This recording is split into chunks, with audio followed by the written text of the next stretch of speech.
All right, let's talk Aaron Rodgers and let's do some numbers here. So we're going to start off with the chart that you already see on your screen. I'm not wasting time explaining how this works. You've seen these before. Maybe you haven't. If you haven't, hi. What I do is I go through and talk about numbers. Let's talk about numbers going from left to right, and I will explain what these numbers are if you're unaware of what some of these advanced statistics are. So the one on the left, PFF grade. That one's kind of, I feel most people know that one. 11th best in football. And passer rating is 10th best in football. So overall, some of these kind of more traditional stats, kind of the two easiest stats to get your head around right off the bat, are pretty good from Rodgers. Again, there's a lot of talk about what's going wrong with Rodgers, what's going wrong with the Packers. But right off the bat, it's actually going okay. Like, top 10 is not what we've come to expect from Aaron Rodgers. We've expect top 1, so I get it, but still pretty good. I mean, that's not terrible, especially given the receiving core that they're in the offensive line that they're dealing with.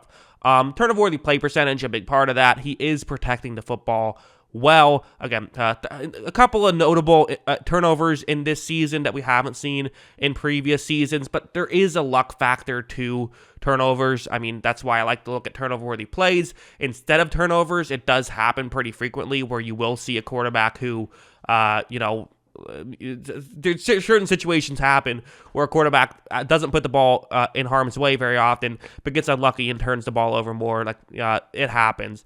Big time throw percentage is also an interesting one. 4th best in football, big time throw percentage. And worth mentioning, 6th is 6th best turnover-worthy play percentage, not 6th highest.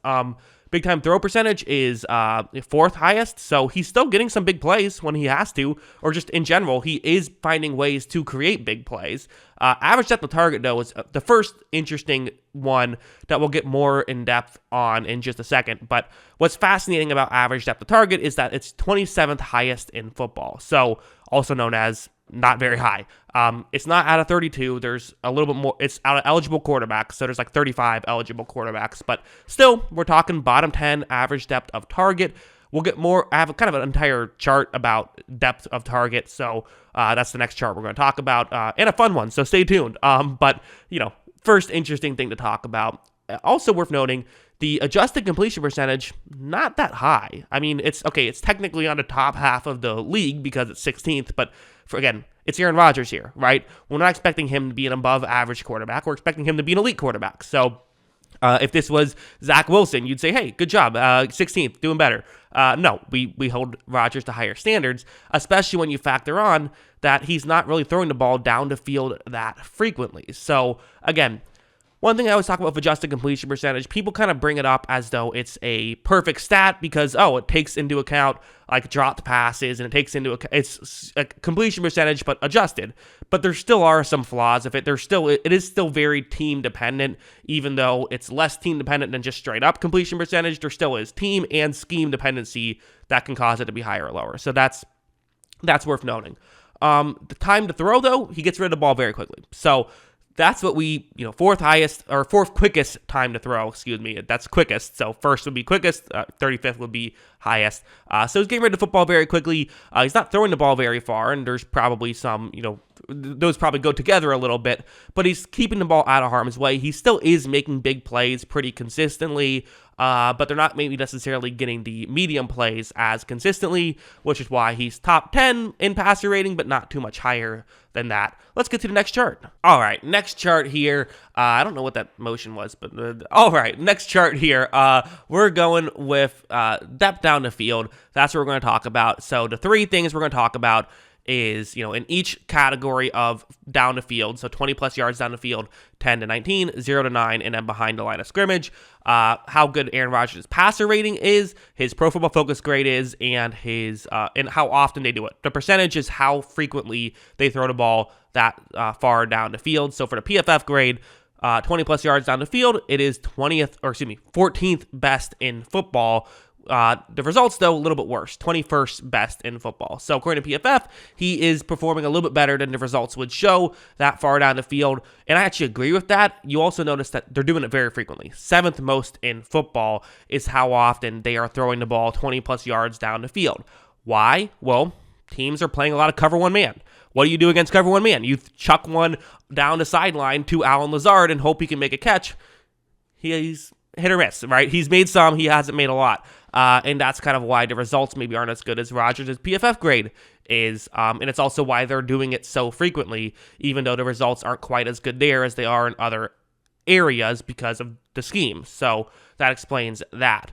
The 10 to 19 and the 0 to 9, we could kind of take together because they're very similar with one exception. PFF grade, very similar. 13th for Rodgers and 14th there. So Rodgers has actually been pretty much solid everywhere across the board. He's had no weakness. He's had no great strength so far this season in any depth of field.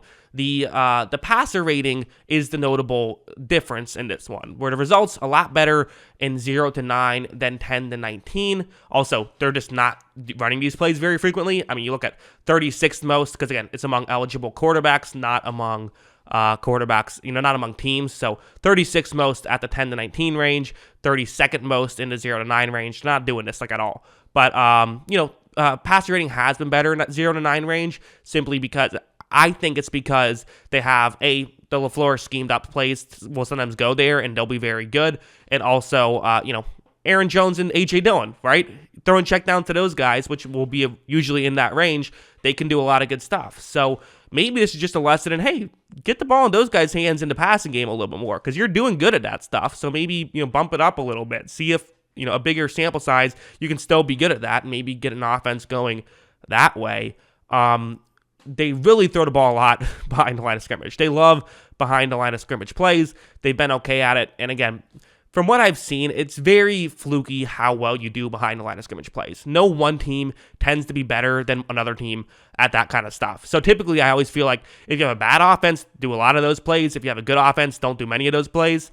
The Packers aren't doing many of those plays. So I don't know. It's interesting. It's going okay. I wouldn't do that personally. I don't love those plays. I like pushing the ball down the field more. Again, you got to run the offense. You got to play what you're going up against. Obviously, it's not like you can just stop doing it because what the numbers say. I get it. Plenty more goes into it than just that, but that's just kind of how I view it.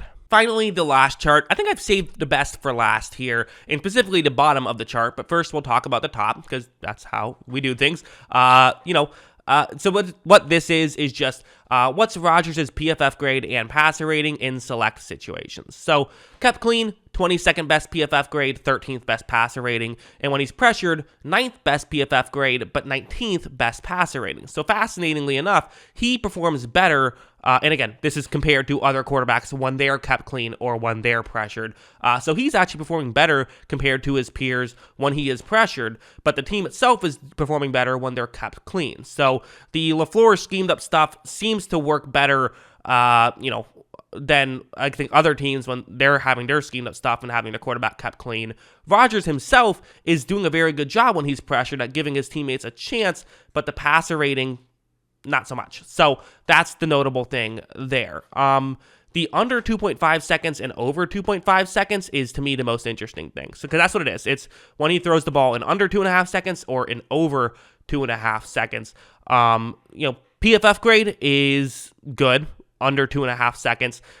Passer rating is amazing. I mean, when they're getting rid of the football quickly, they're the second best team in football. So that's interesting, right? That's automatically worth noting. But look at how bad they are in over 2.5 seconds. Rodgers isn't performing there, and the team is really not performing well there. So 32nd best passer rating in those plays. So when Rodgers has to make something happen on his own, he's not making something happen on his own. Like, that's just straight up what's happening. Because that's typically the reason why you cut it off at 2.5 seconds. That's when a play typically is done. Like, when a play works, you are getting rid of the football in less than 2.5 seconds. When it doesn't, you're typically holding on to the ball. Again, there's going to be some exceptions there, but it does divide it pretty well there.